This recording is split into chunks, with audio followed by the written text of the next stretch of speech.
Hi everyone, welcome back to another episode of Banking and Crypto Guide. In today's video, I'm going to show you how to change your Binance account's password using your Android. Keep watching the video till the end and don't forget to subscribe to our channel by hitting that subscribe button.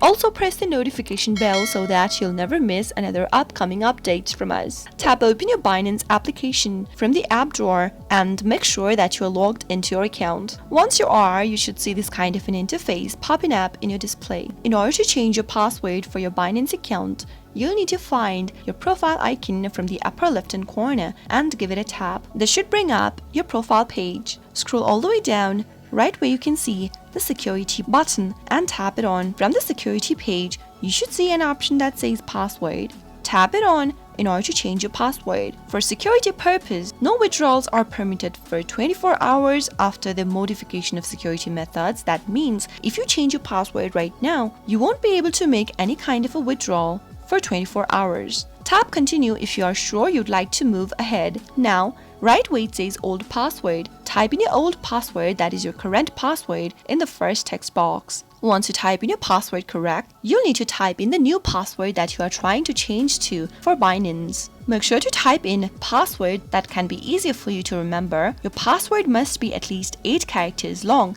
with uppercase letters and lowercase letters. Now, confirm the new password by typing it again in the next field. And finally, tap on the submit button beneath. Soon after you do that, you'll need to enter the verification code that will be sent to your mobile number. In order to receive it, tap on send code. Wait until you receive the code on your mobile number that is registered with Binance. Once you receive your code, type it in the box. Tap submit and you'll be able to change your password for Binance. I hope the tutorial was helpful to you. If it was, go ahead and give us a thumbs up. I'll be back soon with more tutorial videos like this. Thanks for watching.